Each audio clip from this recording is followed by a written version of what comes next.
Tem novidades sobre o Cruzeiro, com um dos piores negócios da história do clube. Falo também sobre Lucas Perry no Brasil.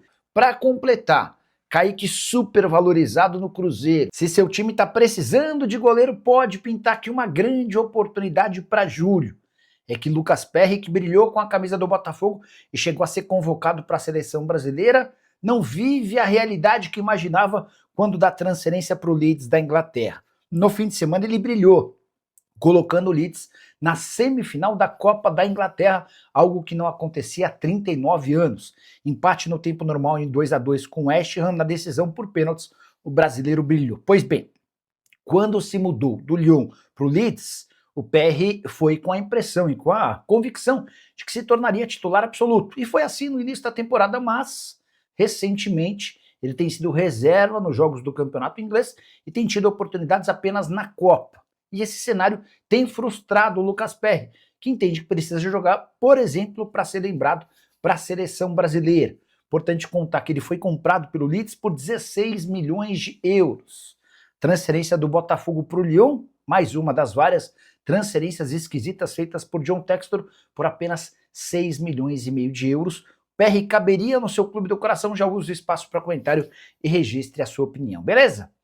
Agora de falar sobre um dos piores negócios da história do Cruzeiro e conforme o tempo passa, essa transação se torna cada vez mais negativa. Eu me refiro ao Wallace, volante comprado da Udinese em 2024 por 42 milhões de reais. Salário de 1.200.000 reais por mês. Acontece que o Wallace virou reserva total. Na atual temporada, só 7 minutos em campo, no confronto contra o Pouso Alegre em 21 de fevereiro. No último jogo do Cruzeiro contra o São Paulo, ele ainda foi afastado por conta de mau comportamento, acabou discutindo com outro atleta. Se somos 24 milhões de reais já gastos com o salário desde que o Wallace foi contratado, mais os 42 milhões de reais pela aquisição dos direitos econômicos e divide pelo número de jogos que ele disputou desde junho de 2024 e chega à incrível e preocupante marca de 1.400.000 reais por partida. Esse é o custo do Wallace com a camisa do Cruzeiro. Importante, 46 jogos, 1 gol marcado e nenhuma assistência. Não sei se você concorda, mas lá atrás, quando da sua contratação, eu imaginei que o Wallace faria sucesso no Brasil. Ele estava entre os maiores ladrões de bola do futebol italiano, mas com a camisa do Cruzeiro, uma verdadeira negação.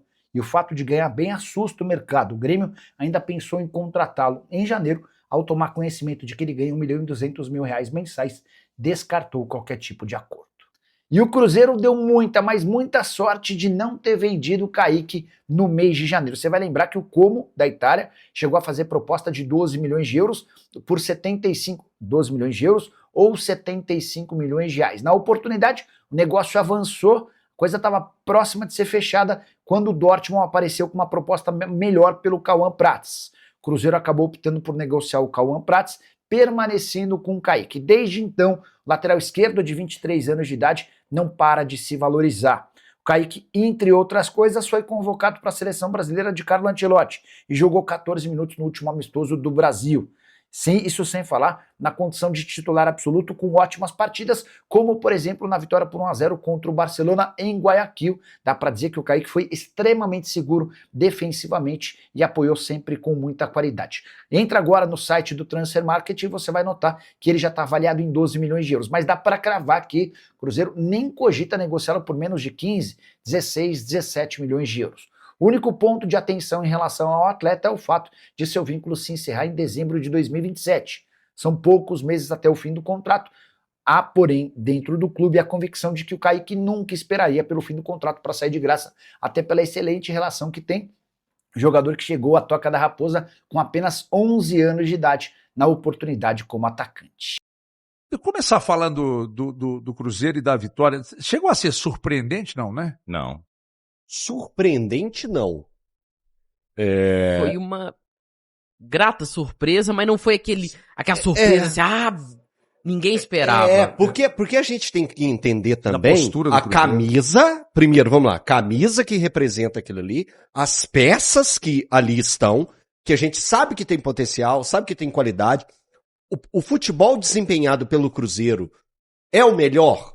Não, isso aí a gente entende. Vai pegar um adversário difícil? Vai. O adversário tem que lembrar, porque é curioso como que o povo é, né?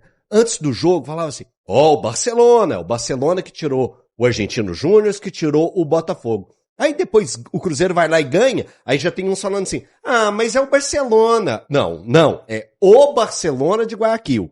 Tem que respeitar, tem que entender a dimensão que é futebol equatoriano, é um futebol que vem evoluindo, então o Cruzeiro fez um grande jogo, mas não é o grande jogo de brilhar os olhos, mas taticamente e na forma de vontade, de entrega, foi muito interessante de ver o Cruzeiro jogar. E a gente vai debater bastante, porque eu vou ser repetitivo, porque o HG tá comigo desde 11 horas da manhã, então ele vai me entender o porquê que eu tô falando de ser repetitivo. Porque eu falei sobre isso, sobre o Fagner, sobre a importância que teve escutar do Fagner, ele abrindo o pulmão, a pleno pulmão, e falar, galera, não podemos tomar gol mais. Precisamos ganhar esse jogo, não vamos levar gol. Se tiver que dar bico pro lado, é pra dar bico pro lado. Porque isso mostra um pouco do que o Cruzeiro precisava. É que ninguém tá dizendo aqui que o Cruzeiro ganhou só por causa disso. Mas passa por isso. Mas se teve alguma coisa que faltou no jogo contra o São Paulo, talvez tenha sido um pouco disso. Exato, HG. É por isso. Porque eu vou voltar em você. O que você falava que o Cruzeiro era? No jogo contra o São Paulo, você chamou Fronha, Panda, time que só seca, arame liso. Eu tô usando termos que você utilizou. Então ontem, quando a gente vê um cara que é um líder, que é um cara que tem estofo, que tem história, lembrando, o Fagner é um jogador de Copa do Mundo. Campeão mundial. Ele já esteve em Copa do Mundo, é campeão mundial com o Corinthians. Sim. Então o cara tem estofo, né, de chegar e gente, é assim. E o Cruzeiro precisava desse líder, precisava de um cara pra chegar. Então quando o Cruzeiro alcança o gol, tá ali, gente, não vamos sofrer gol, porque se sofre um gol, aquela avalanche de volta torcida... tudo de novo. Não, e a avalanche da torcida, a torcida ia desempenhar ali uma pressão que o Cruzeiro poderia voltar de lá sem um ponto sequer. E isso faz diferença, deixou toda a atenção pro time adversário. O que me chamou a atenção foi exatamente isso mesmo. Eu ontem, durante o programa aqui, Pedro, eu falei algumas vezes sobre as declarações que não foram mentirosas, ele não inventou isso, mas se o Arthur Jorge tivesse sido perspicaz, ele pode ter usado as declarações do César Farias, treinador do Barcelona de Guayaquil, a favor do Cruzeiro, porque ele falou claramente que o Cruzeiro não era um time combativo. E eu acho que ontem o Cruzeiro ganhou muito por ter sido um time combativo, cara. Foi surpreendido pela combatividade do Cruzeiro e o Cruzeiro ganhou muito por isso. Eu concordo plenamente, até porque o Cruzeiro fez uma coisa que os times do Simeone fazem muito, que o pessoal fala na Europa, até contextualizando com o jogo que tá rolando agora, que o Cruzeiro jogou Libertadores de fato, teve espírito de Libertadores. É um Cruzeiro que soube vestir a roupa da competição. Agora, é uma coisa, o Cruzeiro precisa manter esse espírito, eu acho que... Para Libertadores, não dá para conceber um Cruzeiro sem jogadores como o Fagner, por exemplo. O Fagner tem que ser titular numa Bombonera, pela postura dele, no jogo contra a Católica lá no Chile, porque ele sabe os meandros dessa situação de jogar Libertadores, de enfrentar esse tipo de adversário, a pressão que ia ser se o Cruzeiro tomasse um gol, o sufoco que ia ser, mas o Cruzeiro precisa dessa postura também no Brasileiro. Essa postura de Libertadores de ontem, que foi uma postura muito boa, perto do que o Cruzeiro vinha apresentando, porque o Cruzeiro realmente tava uma bagunça completa no jogo contra o São Paulo, um time totalmente espaçado. Time pau mole, né? Time pau mole, vamos dizer no rasgado mesmo, um time fronha, um time... Tomou 2-0 com 15 minutos. E outra coisa, Guilherme, um time também sem ânimo, sem espírito, você viu um Cruzeiro assim, moribundo. Voltou pro segundo tempo, fez um gol com 1 minuto, aí você depois pensa, voltou. Vai empatar e virar, tomou aí mais foi a mesma 2. coisa depois, aí ontem não, eu vi um Cruzeiro realmente com espírito, com alma, é isso que o Cruzeiro precisava. O Cruzeiro precisava resgatar isso, encontrar uma partida onde ele pudesse usar isso. Então eu acho que as alterações foram boas. Eu até falei com o Guilherme, eu vi o jogo com o Guilherme ontem. O Jonathan Jesus pode ser um jogador que alguns criticaram, falaram, por que tirou o Villalba? Mas a postura do Jonathan foi muito boa. A postura do Lucas Silva, querendo ou não desfriar o jogo quando o Cruzeiro já estava ganhando. Kaique foi absurdo. O Kaique foi absurdo. Kaique é um jogador realmente, eu acho que ele tá cavando passaporte na Copa, independente do momento do Cruzeiro. Eu acho que não tem como não levar o Kaique pra Copa, tá? Tá começando a ficar num contexto meio assim. E o Matheus Pereira, pra quem fala que ele não decide, um abraço pro meu grande amigo André Cristino, mas o Matheus Pereira teve um dia realmente de decisivo, e aí mostrando pros detratores dele que realmente não adianta. Ô Pedrão, deixa eu Diga. só fazer uma correção aqui, que na hora que eu tava falando a respeito do Fagner aqui, eu falei dele do título do Mundial com o Corinthians, ele não ganhou o Mundial. Ele foi pelo campeão Corinthians. brasileiro. Foi o campeão Alessandro. brasileiro. Verdade, Foi foi o campeão Alessandro. brasileiro, ele não tava no elenco. Ele estava emprestado pro Ele Vasco. tava no Vasco. Fábio Santos, Ele do tava lado no Vasco. esquerdo? Fábio Santos, Isso. Chicão, Paulo André, Eu Paulinho, confundi. Eu que confundi. time. Só fazer essa Ralf. correção aqui, que foi um ato falho meu e do HG.